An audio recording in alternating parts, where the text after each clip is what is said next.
Humihilab ho bang inyong sikmura o baka naman na maluktot na po kayo sa sakit ng tiyan? Naku, wag hong babaliwalain yan dahil baka sintomas na po yan ng ulcer. Ano nga bang sakit na ito at kaano ito kadelikado? Alamin po yan sa ating Health on Call. Pagkagising ni Kathleen, 20 taong gulang, dumidiretso na raw siya agad sa refrigerator. Hindi para uminom ng tubig, kundi para uminom ng paborito niyang soft drinks. Kasi hindi ako mahilig kumain eh. Gigising ako ng tanghali, tapos papasok na ako sa school. Tapos hindi ako kumakain kahit may nakahain na food. Tapos yun, pag merienda, puro, soft drinks lang yun lang kinakain ko, soft drinks.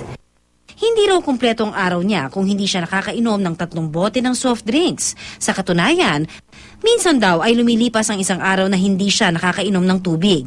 Madalas din daw siyang malipasan ng gutom dahil sa mga gawain sa paaralan. Kaya naman daw ang resulta, ang matinding pagsakit ng tiyan niya.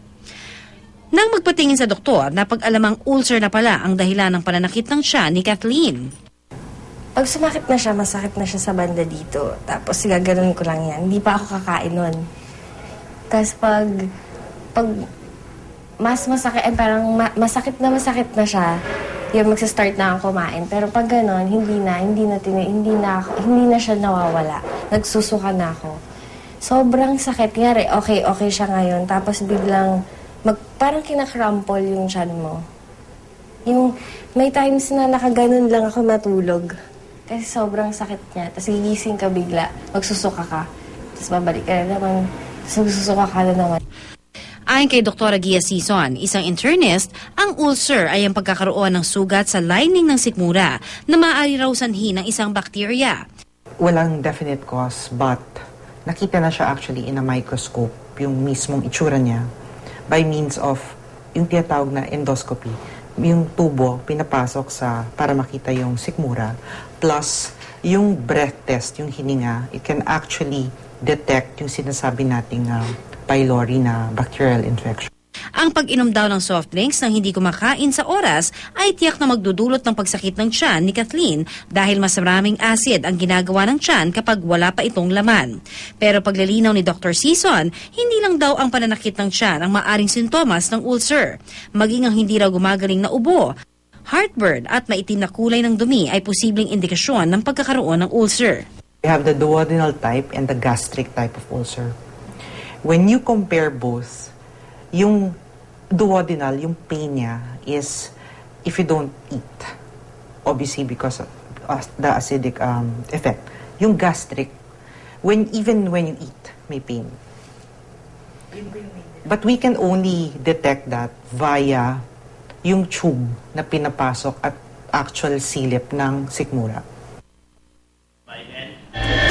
Paano nga ba natin maiiwasan ang sakit ng ulcer? Makakausap po natin si Ms. Perla Esguera, ang Chief Nutritionist at Dietitian naman mula sa Philippine Heart Center. Magandang hapon po sa inyo, Ma'am Esguera. Magandang hapon din naman. Alright.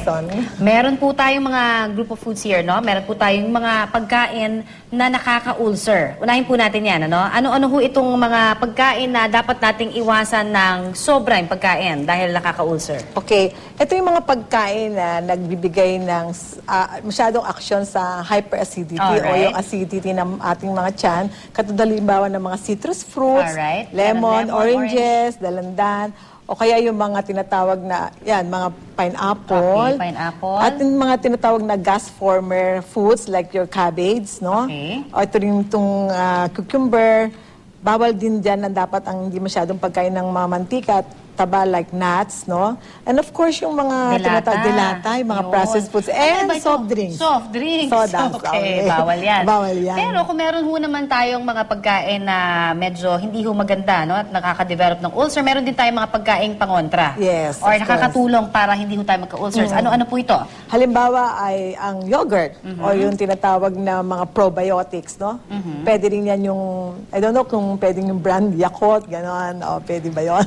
Alright. Kagaya ng mga pagkain na gulay na maraming flavonoids, antioxidants, kagaya itong mga carrots, squash, mango, papaya, apples, bananas, and all other vegetables and fruits na makakabuti sa digestion. Pero yung ulcer ho natin, once nagkaroon tayo nito, ano ho ba ang ating direksyon dapat pagdating ho sa pagkakaroon ng ulcer? Dapat ho ba talagang iwasan na completely ito pong mga bawal? O pwede naman paminsan-minsan? Gaano karami ang pwede? Ano ho ang talagang direksyon dyan? Actually, Connie, may tinatawag na various food affects various people in various ways. So, Ayun. ibig sabihin Kanya-kanya. naman, may kanya-kanyang ano yan, Reaction sa body sa mga natin. pagkain. So, hindi na, not generalize natin na dapat yan wala lang sa'yo. Pero pag nagkaroon tayo ng ulcer, once nagka-ulcer ba, nagkakaroon ka na forever nito o nagagamot naman? Nagagamot naman. Okay. Yun to kasi ang mga tanong ng ating mga kababayan na kailangan natin sagutin. So, in order itong completing mawala, dapat ho talagang healthy at balanced diet dapat. Ano? Dapat. At saka hindi magpapaliban yung mag-skip ng regular, meal. mag-skip ng meals. Pwede nga daw tayong kumain ng mas marami pero kaunti. konti. Huwag tayo magpapagutom. Frequent. In other Frequent. words. Yung apple, ito ho, pagka kumain, syempre, yung parang ano lang ito minsan parang pag nagugutom, ito yung pinakamabilis, no? Na makakain natin instead of like mani, na nakaka-feel din daw, pero not as much, of course, as fruits. Kasi mas maganda yung apples kasi hindi nga siya acid former. Hindi katulad ng nuts.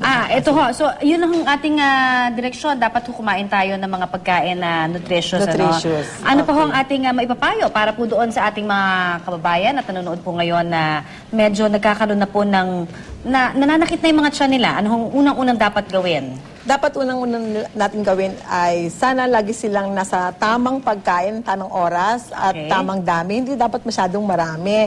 And of course, siguraduhin na malinis yung pagkain kasi may tinatawag tayo na galing sa H. pylori bacteria na nakakakos din ng ulcer. At kailangan iwasan yung smoking, okay. stress. Pati stress? Yes, of course. Kaya pala sumasakit ang tiyan ko. Minsan. Nakaka-aggravate na ng symptoms ganun ba yun? Okay. And of course, yung pagiging alcoholic. Okay. So, bawal din. Ano yung sobrang dami. May mga nagre-react sa tabi. Pag-inom din ng mga gamot like yung mga aspirin, bawal din yun. yun. So, anong dapat? Kung talagang sumasakit ang tiyan, di ba? Normally, ang unang puntahan natin, inom tayo ng gamot Kailangan uminom ka ng lukewarm water. Lukewarm water. Para ma-neutralize yung tinatawag na acid. Ayan. Then eat something like mga crackers. Ganon. Pwede yung crackers. Apples, wag lang din bananas. salty siguro. Hindi, wag dapat. Dapat unsalted daw. Pero ito ho, yung mga nakikita natin dito, kasama ba dyan yung mga condiments? May patis din ba? Kagaya nito yung mga nilalagay dyan ng mga preservatives. Iwas tayo talaga sa maalat at maasim. Maalat, maasim, at saka yung highly salty na, at saka, yun nga, yung mga preservatives.